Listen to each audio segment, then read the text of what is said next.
Jesus Christ. The NBA is getting good. And I mean this entirely. Like, the NBA is really heating up right now. And it's getting interesting. And I know that this is the moment of the season where the NBA does this.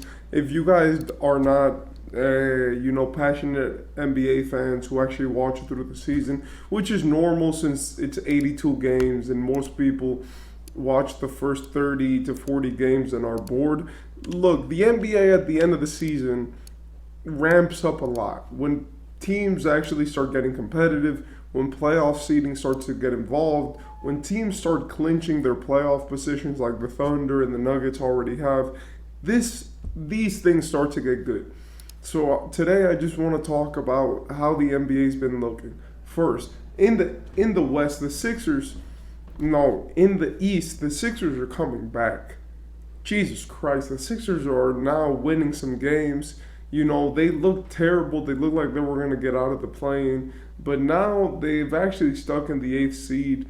They look okay, and it honestly looks like the Sixers might actually make the playoffs by the time that Embiid comes back. They've had some good wins, and now they're in this position where they're fighting with the Heat and the Pacers and the Magic, and those four teams are separated by 3 wins. So it is these teams are in a position to win, and the East, especially those 4 teams, are looking very competitive. Meanwhile, teams in the bottom of the East look terrible.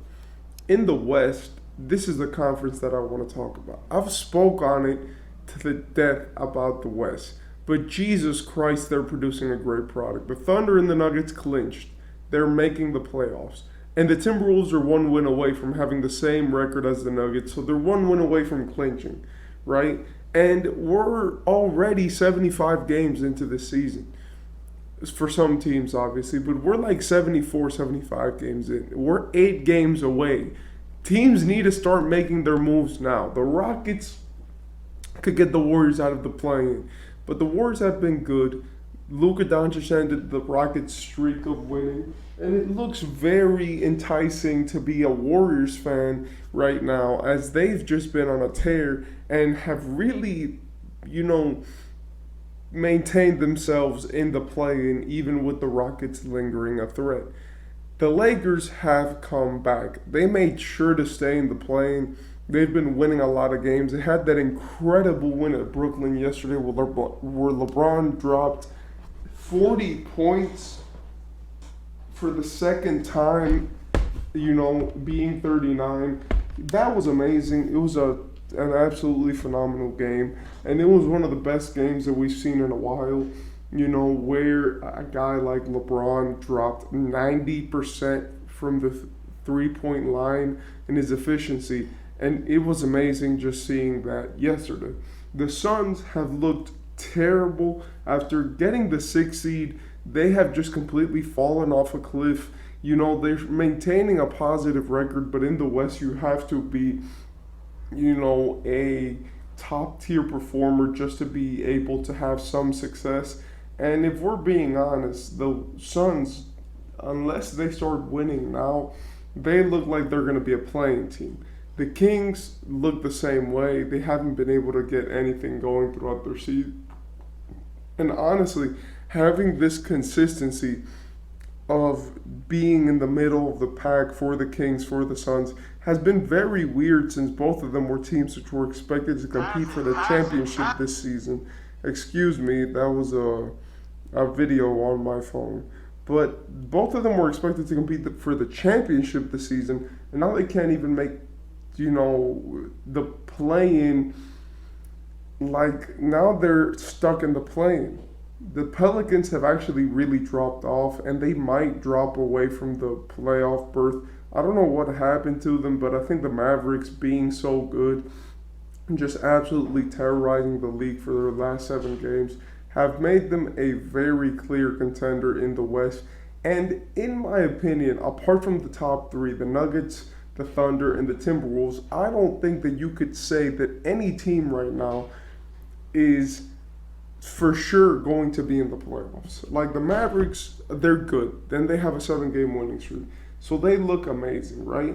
But they don't look as poised as most teams would. They look like they're winning because they're in a hot streak right now. And if we're being honest, that's an amazing thing to win off a hot streak, but it's like, how sustainable is that, right? So then we look at another team. We look at a team like the Clippers. The Clippers are great, and they've won again. They obviously found their Nick, and what made them click again. But they don't look like they have that consistency or they have that drive. And I really came here to talk about the West's situation and especially what they've done with these teams that they have, with these teams that they are holding and holstering and stuff. Because it's like, look, if we're being honest, there are three positions in that playoff race which are up in the air. The 4, 5, and 6 seed, we don't know who those are going to. Because the difference between the Lakers and the Clippers is 5 wins. The Lakers are a win streak away. The Suns are a win streak away. The Kings are a win streak away. And we've been seeing these teams consistently get themselves into these situations where it's like, why is it so close? Why are we in such tight situations? And we can't see, them in these positions because the West is so tight. Like, nobody knows. The Mavericks fan is ecstatic right now, but all it takes is a few bad games, and they're in the play-in again, in the A seed again. All it takes is a few wins from the other side, and this is where I feel like schedule matters. A team like the Lakers, with the schedule that they have remaining, are gonna face the Raptors, the Wizards, the Cavaliers, the Timberwolves, the Warriors, the Grizzlies, and the Pelicans. But on the other hand, a team like the Clippers, they're gonna face like the Nuggets, the Kings, the Jazz, the Cavaliers, the Clippers, the Suns. So they're gonna face a better, team. They're gonna have better teams in general than what the Lakers are gonna face in the next few games. And I do believe that this is where the real competitive aspect of the league comes from. Now the NBA season is up in the air. You don't know who's going to win. You don't know who's going to be up top. And when we see these teams like the Mavericks, which in their next games, they're going to face a whole bunch of bad teams, except maybe the Warriors, but they're going to face the Hawks, the Rockets, the Hornets, the Heat, and the Pistons. This is where these types of things matter. And we have to look at the details. The Suns, like next up, they're facing a lot of great teams. They're facing the Pelicans. Literally right now, they're facing the Pelicans. The Suns are facing the Cavaliers, the Timberwolves, the Pelicans again, the Clippers, the Kings, and the Timberwolves. The Suns have a really hard schedule. And don't even talk about the Kings, which have to face the Clippers, the Knicks, the Celtics, the Thunder, the Suns, the Pelicans, and yes, they get to face the Nets and the Trailblazers, but these schedules and these intricacies matter.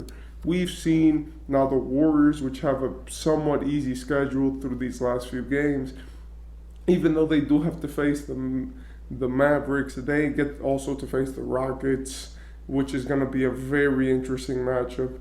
They get to face the Mavericks again, but apart from that, they have the Jazz, the Trailblazers, the Jazz again, and yeah, they do have to face the Lakers and the Pelicans, but let's face it, by the time that I think the Lakers and Warriors face each other, then their playoff seedings will already be decided.